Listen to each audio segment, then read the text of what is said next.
మొఘల సామ్రాజ్యవాదులు కీర్తి శకం 1526 నుండి 1707 వరకు భారత ఉపఖండాన్ని అంటే ఆఫ్ఘనిస్తాన్, పాకిస్తాన్, భారత్ను పరిపాలించారు. 1526లో తైమూర్ వంశానికి చెందిన బాబర్ మొదటి పానిపట్ యుద్ధంలో ఇబ్రాహిం లోడిని ఓడించి మొఘల సామ్రాజ్యాన్ని స్థాపించారు. మొఘల వంశస్థులందరూ ఇస్లాం మతాన్ని ఖచ్చితంగా పాటించారు. ఎన్నో రాజభోగాలు అనుభవించారు. అలాంటి మొఘల పరిస్థితి చివరికి ఏమైంది?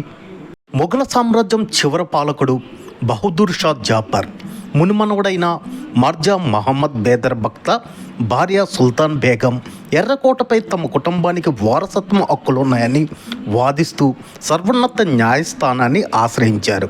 అయితే ఈ పిటిషన్పై విచారణ జరిపిన సుప్రీంకోర్టు ధర్మాసనం ఆమె వాదనను తోసిపుచ్చింది. మీరు ఎర్రకోటను అడుగుతున్నారు, ఇదే ప్రాతిపాదికన ఫతేపూర్ సిక్రీ, తాజ్మహల్ లాంటివి కూడా అడగవచ్చు కదా, ఈ పిటిషన్లో వాదించడానికి ఏముందని ప్రశ్నిస్తూ పిటిషన్ను కొట్టివేస్తున్నట్లు ప్రకటించింది సుప్రీంకోర్టు. అయితే ఈ సుల్తాన్ బేగం ఎవరు? ఈ సుల్తాన్ బేగంకి మొఘల సామ్రాజ్యానికి ఏమైనా సంబంధం ఉందా? ఈ సుల్తాన్ బేగంకి మొఘల సామ్రాజ్య చివరి చక్రవర్తికి ఎటువంటి రిలేషన్షిప్ ఉంది? అసలు ఈ సుల్తాన్ బేగం మొఘల సామ్రాజ్యానికి ఎటువంటి రిలేషన్? చూస్తూనే ఉండండి మా నేటి ప్రపంచం. ఒకప్పుడు అపార సంపదతో ప్రపంచంలోని గొప్ప సామ్రాజ్యాల్లో ఒకటిగా వెలుగుంది మొఘల సామ్రాజ్యం. మొఘల సామ్రాజ్యానికి బహదూర్ షాజఫర్ చివరి చక్రవర్తి. 1857 సిపాయిల తిరుగుబాటు సమయంలో ఆయన ఒక వర్గానికి నాయకత్వం వహించారు. అయితే బ్రిటిష్ వారి చేతుల్లో ఓటమి పాలై రంగూనికి ప్రాణభయంతో పారిపోయారు. ఆ తరువాత బ్రిటిష్ ప్రభుత్వం ఆయన ఆస్తులను, ఎర్రకోటను స్వాధీనం చేసుకుంది. కాలక్రమేణా మొఘల వారసుల కుటుంబం పేదరికంలోకి జారిపోయింది. ఆ మొఘల వంశస్థురాలే ఈ సుల్తాన్ బేగం. ఇంతకీ ఈ సుల్తాన్ బేగం ఎక్కడుంది? ఎలాంటి దౌర్భాగ్య జీవితం గడుపుతుంది?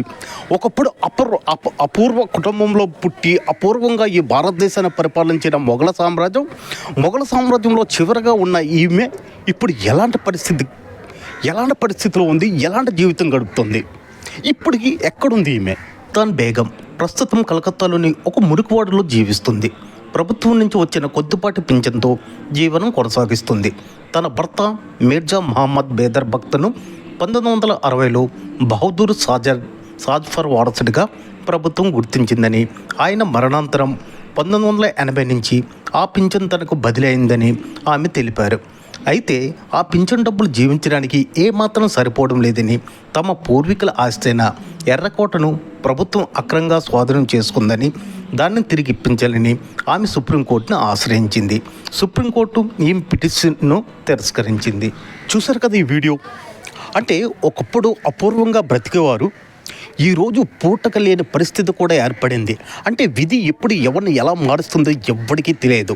అంటే ఉన్నవాడు లేనివాడుగా, లేనివాడు ఉన్నవాడుగా కాలం ఈ రోజుల్లో ఉంది. ఒకప్పుడు మొఘల సామ్రాజ్యం కోసం చెప్పాలంటే చరిత్రలే తిరగరాయాలి కలండి. కానీ అలాంటిది ఆ మొఘల సామ్రాజ్యంలో ఉన్న ఒక కుటుంబీకురాలు తాలూకా జీవన విధానం ఇప్పుడు ఎంత మురికివాడులో తన జీవనం ఎలా సాగిస్తుందో మీరే చూస్తున్నారు.